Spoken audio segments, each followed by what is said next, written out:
Price Lord. இயேசுவின் நாமத்தினாலே உங்கள் ஒவ்வொருவரையும் இந்த டெய்லி மன்னா என்கிற கர்த்தருடைய வசனத்தை நாம் தியானிக்கும்படி நான் உங்களை வரவேற்கிறேன்.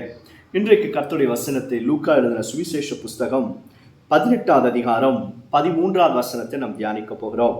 ஆயக்காரன் தூரத்திலே நின்று தன் கண்களையும் வானத்துக்கு ஏறெடுக்க துணியாமல் தன் மார்பிலை அடித்துக்கொண்டு, தேவனே, பாவியாகி என் மேல் கிருபையாயிரும் என்றான். ஆண்டவராக இயேசு கிறிஸ்து ஒரு உவமையை சொல்லுகிறார்.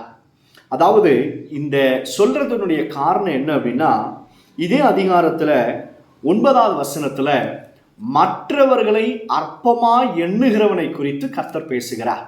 2 பேர் ஜோம் பண்றதுக்காக தேவாலயத்திற்குள்ளாக போனானா.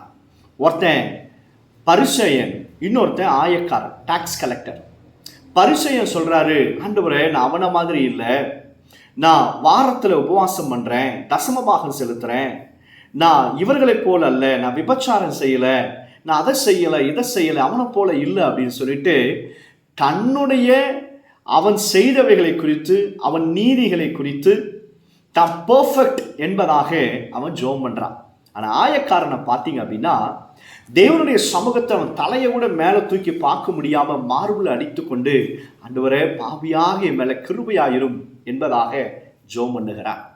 தேவன் சொல்லுகிறார், இயேசு சொல்றாரு, அந்த பரிசேயன் அல்ல, இந்த ஆயக்காரன் தான் நீதிமானாக வீட்டுக்கு புறப்பட்டு போனானா. ஏன் அப்படின்னா, தன்னை தாழ்த்தினார், கர்த்தர் அவனை நீதிமானாய் உயர்த்தினார்.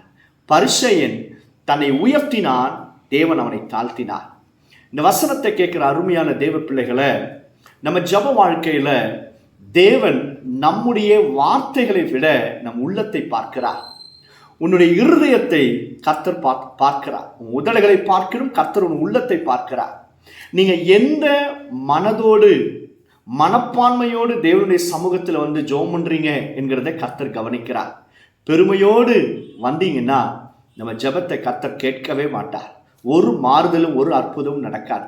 ஆனால் தாழ்மையோடு கர்த்தரை நோக்கி பார்க்கும் பொழுது நிச்சயமாக கர்த்தர் அற்புதங்களை செய்வார். பாருங்க, சில பேரை நீங்க பார்க்க முடியும், அவங்க தான் நீதிமான்கள், பரிசுத்தவான்கள், அவங்க தான் பர்ஃபெக்ட் என்பதாக ஜெபம் பண்ணுவாங்க. அப்படிப்பட்டவன் தேவனிடத்துல எந்த நன்மையும் பெற்றுக்கொள்ள முடியாது. அப்படிப்பட்டவர்களை கவனிங்க, கடைசி வரைக்கும் நிலைத்திருக்கிறவனே ரட்சிக்கப்படுவான் என்பதாக வேதத்தில் எழுதப்பட்டிருக்கு. மற்றவர்களை குற்றப்படுத்தி கொண்டு நீதான் நீதிமான் என்பதாக சொல்லிக்கொண்டு திரிவாயானா கர்த்தர் உன்னை நியாயம் தீர்ப்பாராக. அப்படிப்பட்டவர்கள் மனம் திரும்புங்க. ஏன் அப்படின்னா, நம் தேவனுடைய சமூகத்தில் வரும் பொழுது நம்முடைய நீதியை அல்ல, தேவனுடைய பரிசுத்தத்தை கவனித்து என் மேல கிருபையாயிரும் ஆண்டவரே என்பதாக ஜெபிப்போம்னா நம்ம வாழ்க்கை ஆசீர்வதிக்கப்படும். நிச்சயமாக கர்த்தர் நம்மை உயர்த்துவார். உங்களை உயர்த்தணுமா தேவன்? தேவ சமூகத்தில் உங்களை நீங்கள் தாழ்த்தி பாருங்களேன். மற்றவர்களோடு உங்களை கம்பேர் பண்ணாதீங்க. மற்றவர்களோடு உங்களை கம்பேர் பண்ணாம, நான் தான் பர்ஃபெக்ட், நான் தான் பெஸ்ட்ன்னு சொல்லியெல்லாம் ஒன்றும் நினைக்காம, ஆண்டவரே, நான் ஒன்றுமே இல்லைப்பா, நீங்கள் தான்ப்பா எல்லாமே, நான் ஒரு பாவி, ஆண்டவரே, ரத்தத்தினால் என்னை கழுவுங்க, பரிசுத்தமாக்குங்கன்னு ஒவ்வொரு நாளும் நீங்கள் ஜெபித்து கொண்டு போயிட்டு இருங்க. கர்த்தர் உங்களை உயர்த்துவா. உங்கள் வேலை ஸ்தலத்தில், உங்கள் ஊழியத்தில், குடும்பத்தில், பர்சனல் லைஃப்பில் எல்லாவற்றிலையும் கர்த்தர் உங்களை உயர்த்தி உங்களை மேன்மைப்படுத்துவது உங்கள் கண்கள் காணும். அல்லேலூயா. ஜெபம் பண்ணலாமா? பரலோக பிதாவே, இந்த வசனத்தை கேட்குறீங்க ஒவ்வொருவரையும் ஒப்பு கொடுக்கிறோம். நாங்கள் ஒருவரோடு கூட எங்களை கம்பேர் பண்ணி நாங்கள் தான் நீதிமான்கள் என்று சொல்லி ஆண்டவர் நாங்கள் பேசி தெரிந்து கொண்டிராதபடிக்கு எங்களை நாங்கள் தாழ்த்துகிறோம். ஆண்டவரே, பாவிகளாக எங்கள் மேலே கிருபையாயிரும். ஆண்டவரே, நீர் எங்களை வணைந்து கொண்டு உம்முடைய பரிசுத்தத்தில் எங்களை ஆசீர்வதியும். இந்த வசனத்தை கேட்கிற ஒவ்வொரு பிள்ளைகளையும் நீர் உயர்த்துவீராக. தங்களை தாழ்த்தும் பொழுது நீர் அவர்களை எல்லா பண விஷயத்துல, வேலையில, ஊழியத்துல உயர்த்தி உம்முடைய நாமத்தை மகிமைப்படுத்தும். இயேசுவின் நாமத்தினால ஜெபிக்கிறோம் பிதாவே.